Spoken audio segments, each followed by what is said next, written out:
कुरसंडी पंचायत के जनता जिंदाबाद जिंदाबाद जिंदाबाद, किसान मजदूर जिंदाबाद जिंदाबाद जिंदाबाद, राम प्रकाश सिंह उर्फ पम सिंह जिंदाबाद जिंदाबाद जिंदाबाद, पूल छाप जिंदाबाद जिंदाबाद जिंदाबाद, मांगेले आशीष पम छू के चरनिया, छू के चरनिया, छू के चरनिया, मांगेले आशीष पम छू के चरनिया, देती भाई के दुलार, वोट मांगे बेटा बा तोहार, ए चाचा हो वोट मांगे बेटा बा तोहार, वोट मांगे भाई तोहार, ए बड़का भैया वोट मांगे भाई तोहार। ग्राम पंचायत कुरसंडी से मुखिया पद के लिए कुशल कर्मठ एवं शिक्षित उम्मीदवार राम प्रकाश सिंह उर्फ पम सिंह, जिनका चुनाव चिन्ह है पूल छाप ईवीएम मशीन के 5 नंबर पे दर्शाया गया है। हाँ तो मतदाता साथी भाई चाचा चाची सबसे हाथ जोड़ के निहोरा विनती है कि आप पूला छाप पे बटन दबा के भारी से भारी मतों से राम प्रकाश सिंह उर्फ पम सिंह को विजय बनाए और जीत का माला पहनाए। आपके गांव कुरसंडी पंचायत में विकास होगा।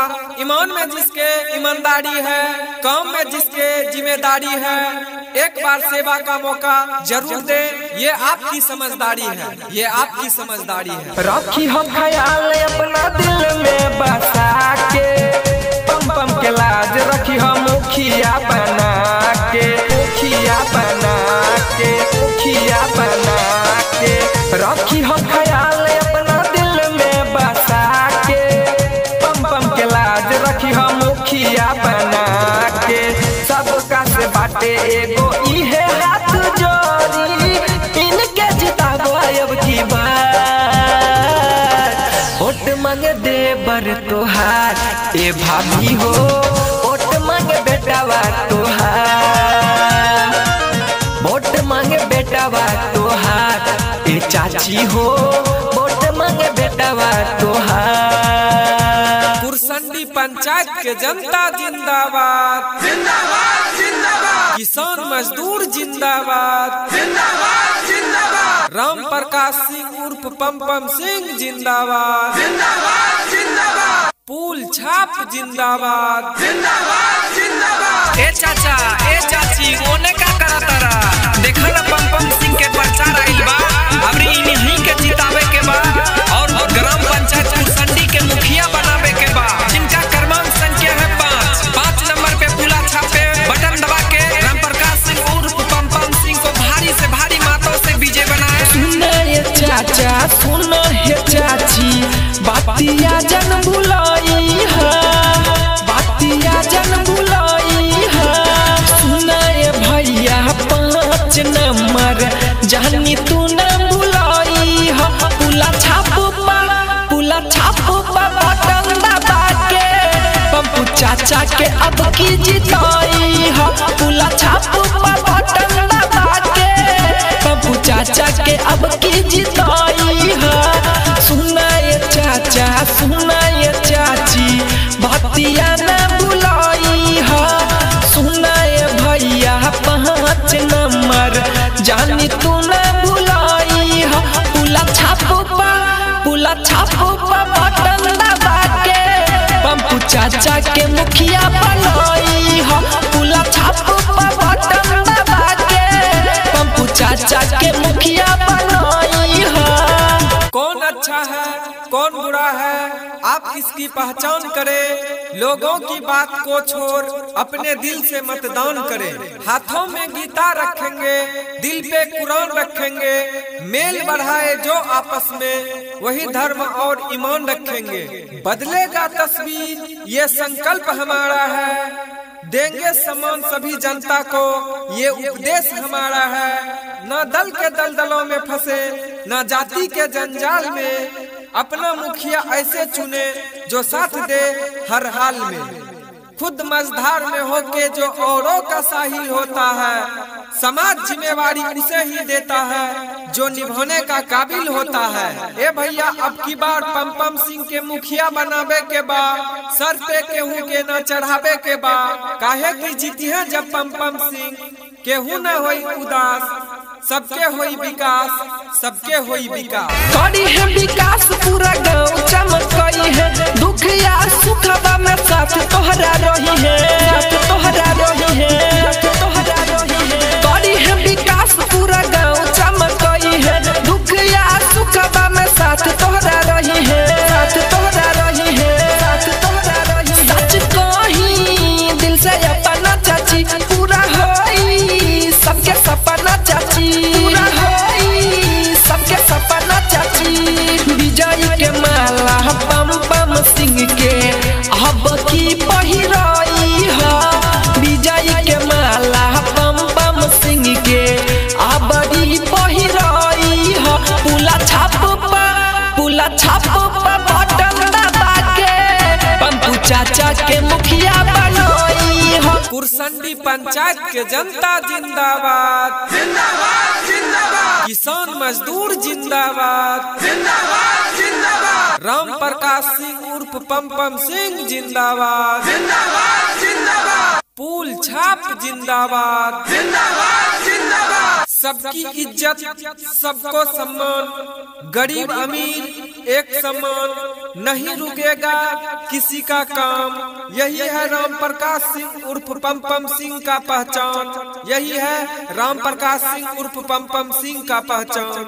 हाँ तो मतदाता प्यारे साथी, मेरे भाई, चाचा चाची, दीदी, सबसे विनती है, निवेदन है, आप अपना बहुमूल्य वोट, कीमती वोट राम प्रकाश सिंह उर्फ पम्पम सिंह को ही दे, भारी से भारी मतों से विजय बना। घरे घरे चाचा सोलर लाइट लगबई है, गांव के गली गली रोड बनबई है, रोड बनबई है, रोड बनबई है। घरे घरे चाचा सोलर लाइट लगबई है, गांव के गली गली रोड बनबई है, रोड बनबई है, रोड बनबई है। पूरा करी है ई वादा न हो पम्पम बारे नेता सहचन हो, पम्पम बारे नेता सहचन हो।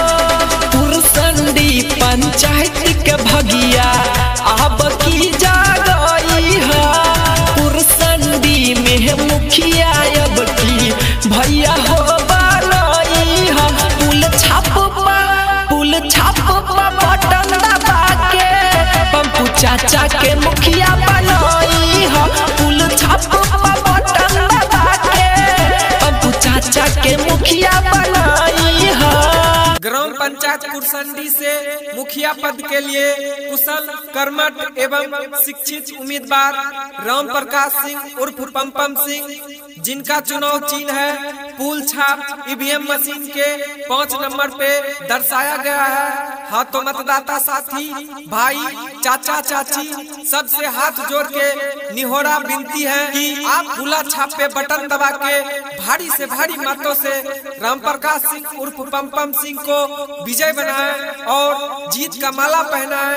आपके गांव कुरसंडी पंचायत में विकास होगा। ईमान में जिसके ईमानदारी है, काम में जिसके जिम्मेदारी है, एक बार सेवा का मौका जरूर दे। ये आपकी समझदारी है, ये आपकी समझदारी है। केहू के झांसा में भैया अब की न आइहा हो, पूला छाप पर बटन दबा के मुखिया बनइहा हो, पूला छाप पर बटन दबा के पम्पम के जितइहा हो।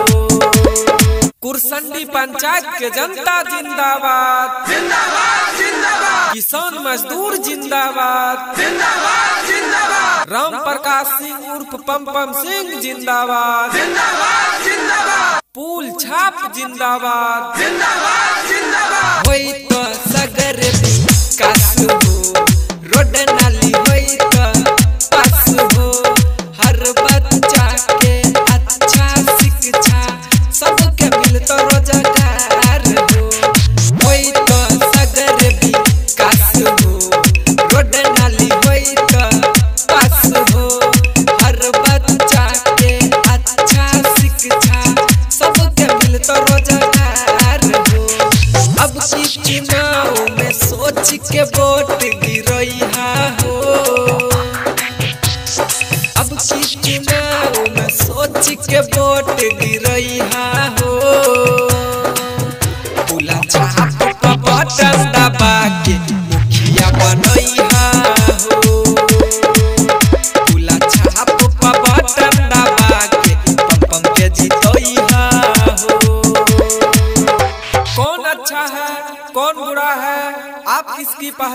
करे, लोगों की बात को छोड़ अपने दिल से मतदान करें।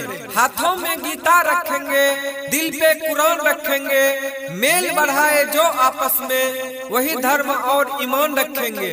बदलेगा तस्वीर ये संकल्प हमारा है, देंगे सम्मान सभी जनता को ये उपदेश हमारा है। न दल के दलदलों में फंसे, न जाति के जंजाल में, अपना मुखिया ऐसे चुने जो साथ दे हर हाल में। खुद मझधार में होके जो औरों का साहिल होता है, समाज जिम्मेवारी उसे ही देता है जो निभाने का काबिल होता है। ए भैया अब की बार पम्पम सिंह के मुखिया बनावे के बाद सर पे केहू के न चढ़ावे के बाद, काहे की जीती है जब पम्पम सिंह, केहू न होई उदास, सबके होई विकास, सबके होई विकास। चाचा हो सुना चाची है, खुला छाप पे बटन दबा के पम्पम सिंह के मुखिया बनाना है। भैया हो सुना भाभी है, कुरसंडी पंचायत चमकाए देतो है, गली गली रोड बनवाए देतो है, हर खंभा पर लाइट लगवाए देतो है, हर बच्चा के शिक्षा दिलाए देतो है, हर बच्चा के शिक्षा दिलाए देतो है, गली गली रोड बनवाए देतो है, हर खंभा पर लाइट लगवाए देतो है।